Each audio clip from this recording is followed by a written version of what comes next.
नमस्कार दोस्तों, स्वागत है आप सभी का हमारे चैनल पौराणिक लोक पर। हरि नाम जपते रहो, प्रभु के चरणों में दीप जलाते रहो। संसार के इस अंधकार में भक्ति का प्रकाश फैलाते रहो। जय श्री हरि विष्णु, जय मां लक्ष्मी। हे मां लक्ष्मी, हे श्री हरि विष्णु, हम आप सभी की संतान हैं। आप हम सभी भक्तों पर अपनी कृपा सदा ही बनाए रखना, सभी के घर परिवार में सुख समृद्धि का वास देना। मित्रों, आप सभी को पुण्य फलदायिनी सफला एकादशी व्रत की हार्दिक शुभकामनाएं। प्रभु श्री लक्ष्मी नारायण जी के चरण कमलों का ध्यान करते हुए सुनते हैं सफला एकादशी व्रत की अत्यंत ही सुंदर कथा। एक बार महाराज युधिष्ठिर ने भगवान श्री कृष्ण से पूछा, हे कृष्ण, हे मुरली मनोहर, आप सर्वज्ञ हैं, आप सर्वज्ञाता है। मेरे मन का यह संशय दूर करे, कृपया मुझे सफला एकादशी का महत्व और इसकी पवित्रता के विषय में विस्तार से बताएं। आखिर यह एकादशी इतनी विशेष क्यों मानी जाती है? भगवान श्री कृष्ण ने उत्तर में कहा, हे धर्मराज, पौष मास के कृष्ण पक्ष में आने वाली सफला एकादशी का अत्यधिक महत्व माना गया है। इस दिन व्रत करने से समस्त पापों का नाश होता है और व्रती को जीवन में अपार सफलता मिलती है। सफला एकादशी को इसीलिए सफला कहा गया है क्योंकि यह अपने नाम के अनुरूप जीवन में हर प्रकार की सफलता प्रदान करती है।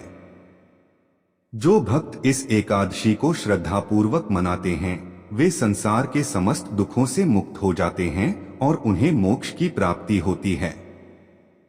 मैं आपको सफला एकादशी व्रत की अत्यंत ही सुंदर कथा सुनाता हूं, आप इसे ध्यान पूर्वक सुने। प्राचीन समय की बात है। चंपावती नगरी में महिष्मान नामक एक पराक्रमी और धर्मनिष्ठ राजा राज्य करता था। उसके 4 पुत्र थे, लेकिन उनमें सबसे बड़ा पुत्र लुम्पक अपने दुर्गुणों के कारण कुख्यात था। वह महापापी न केवल परस्त्रियों और वेश्याओं के संग में रहता था, बल्कि अपने पिता के धन का दुरुपयोग करते हुए उसे बुरे कर्मों में नष्ट करता था। इसके अतिरिक्त वह देवता, ब्राह्मण और वैष्णवों की निंदा करने में भी संकोच नहीं करता था, जिससे राजा अत्यंत दुखी थे। जब राजा महिष्मान को लुम्पक के ऐसे अनैतिक आचरण और कुकर्मों की जानकारी मिली तो उन्होंने उसे कठोर दंड देते हुए अपने राज्य से निष्कासित कर दिया।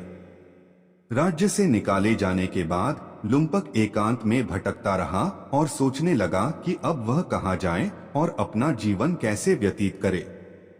अंत में लुम्पक ने जीवन यापन के लिए चोरी करने का निश्चय किया। दिन के समय वह वन में छिपा रहता और रात्रि होते ही अपने पिता की नगरी में चोरी करने के लिए निकल पड़ता। वह न केवल लोगों का धन चुराता, बल्कि उन्हें तंग करता और कई बार निर्दयता से मार भी डालता। उसकी इन क्रूर हरकतों से पूरी नगरी भयभीत हो गई और लोग अपने जीवन व संपत्ति की सुरक्षा को लेकर चिंतित रहने लगे। वन में रहने के दौरान वह जंगली पशुओं को मारकर उनका मांस खाता और अपना पेट भरता। कई बार राज्य के कर्मचारियों ने उसे पकड़ लिया, लेकिन राजा के भय और राजपुत्र होने के कारण वे उसे सजा देने के बजाय छोड़ देते थे। वन में एक अत्यंत प्राचीन और विशाल पीपल का वृक्ष था, जो अपनी दिव्यता के लिए पूरे क्षेत्र में प्रसिद्ध था। स्थानीय लोग इस वृक्ष को भगवान का स्वरूप मानते थे और उसकी नित्य पूजा करते थे। यह वृक्ष उस पवित्र वन का केंद्र था, जिसे देवताओं की क्रीड़ास्थली के रूप में पूजा जाता था। इस वृक्ष के नीचे लुम्पक ने अपने रहने का स्थान बना लिया। हालांकि वह महापापी था और उसे इस वृक्ष की पवित्रता और महत्व का आभास नहीं था। कुछ समय पश्चात पौष मास के कृष्ण पक्ष की दशमी तिथि आई। उस दिन ठंड अत्यधिक बढ़ गई और लुम्पक के पास पहनने के लिए पर्याप्त वस्त्र भी नहीं थे। वह शीत से कंपकंपाता रहा और उसका पूरा शरीर ठंड के कारण अकड़ने लगा। ठंडी हवा के झोंकों ने उसकी हालत और खराब कर दी। सारी रात ठंड से जूझते हुए वह सो भी नहीं सका। ठंड और भूख से व्याकुल लुम्पक को समझ नहीं आ रहा था कि वह अपनी इस दयनीय स्थिति से कैसे बाहर निकले। उस रात ने न केवल उसके शरीर को बल्कि उसके मन को भी झकझोर कर रख दिया। सूर्योदय होते होते लुम्पक पूरी तरह से थककर मूर्छित हो गया था। उसकी स्थिति इतनी दयनीय हो गई थी कि वह अपने शरीर को भी सही से संभाल नहीं पा रहा था। दूसरे दिन एकादशी के मध्याह्न समय जब सूर्य की गर्मी ने उसे सहारा दिया तो उसकी मूर्छा धीरे धीरे दूर हुई। जैसे ही वह होश में आया उसने सोचा कि अब उसे कुछ खाना चाहिए, लेकिन चूंकि वह पशुओं को मारने में असमर्थ था, उसने वन में पड़े हुए फल उठाए और धीरे धीरे गिरते पड़ते वही पीपल के वृक्ष के नीचे लौट आया। वह वृक्ष वही था जिसे लोग देवताओं का वास मानते थे और जिसकी पूजा करते थे। सूर्य अस्त हो चुके थे और अब रात का समय हो चला था। लुम्पक ने उन फलों को भगवान सूर्य को अर्पित करते हुए कहा, हे भगवान, अब ये फल आपके ही चरणों में अर्पित हैं। आप ही तृप्त हो जाइए। इस दौरान उसके मन में एक विचित्र शांति और पश्चाताप की भावना थी, लेकिन दुख और संताप के कारण वह रात भर सो नहीं सका। उसे पूरी रात यह एहसास होता रहा कि उसने जीवन में क्या गलत किया और अब वह किस रास्ते पर जा रहा था। लुम्पक का उपवास और जागरण देखकर भगवान अत्यंत प्रसन्न हो गए, क्योंकि उसने भले ही प्रारंभ में पापों की राह चुनी थी, लेकिन अब वह श्रद्धा और तपस्या की ओर अग्रसर हो रहा था। भगवान ने उसकी स्थिति को समझा और उसकी आत्मा को शुद्ध करने के लिए उसे आशीर्वाद दिया। उसके सारे पाप क्षमा हो गए और उसकी आत्मा में एक अद्भुत शांति का अनुभव हुआ। अगले दिन प्रातः सूर्य की पहली किरण के साथ एक अत्यंत सुंदर घोड़ा, जो विभिन्न प्रकार की आभूषणों और वस्त्रों से सजा हुआ था, उसके सामने आकर खड़ा हो गया। यह घोड़ा किसी दिव्य शक्ति का प्रतीक था, जिसे भगवान ने लुम्पक को आशीर्वाद के रूप में भेजा था। लुम्पक के लिए यह घोड़ा एक नया जीवन और एक नई दिशा का संकेत था। उसी समय आकाशवाणी हुई, जिसमें भगवान श्री नारायण की दिव्य कृपा का उद्घोष हुआ। वाणी में कहा गया, हे राजपुत्र, श्री नारायण की असीम कृपा से तेरे सभी पाप नष्ट हो गए हैं। अब तू अपने पिता के पास लौट जा और उनका राज्य पुनः प्राप्त कर।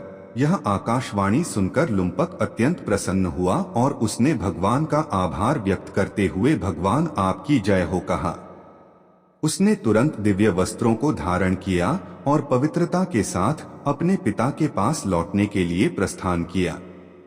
जब वह अपने पिता के पास पहुंचा तो राजा ने उसे देखकर प्रसन्नता व्यक्त की और खुशी खुशी उसे समस्त राज्य का भार सौंप दिया, जबकि स्वयं राजा ने वन की ओर प्रस्थान किया ताकि वह अपनी साधना और तपस्या के लिए विश्राम कर सके।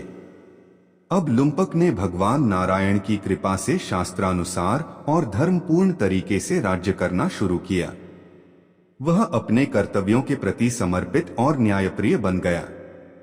उसके जीवन में परिवर्तन आ चुका था और अब उसका पूरा परिवार, उसकी पत्नी, पुत्र और अन्य सभी सदस्य भगवान नारायण के परम भक्त बन गए।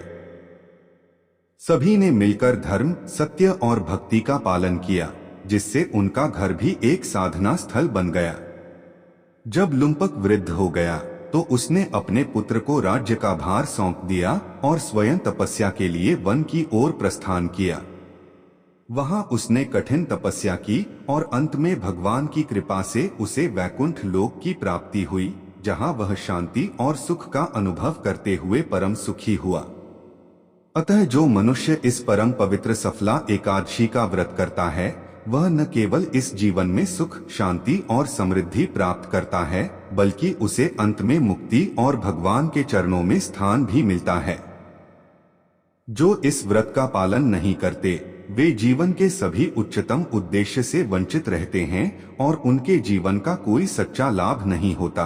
वे पूंछ और सींगों से रहित पशुओं की तरह होते हैं।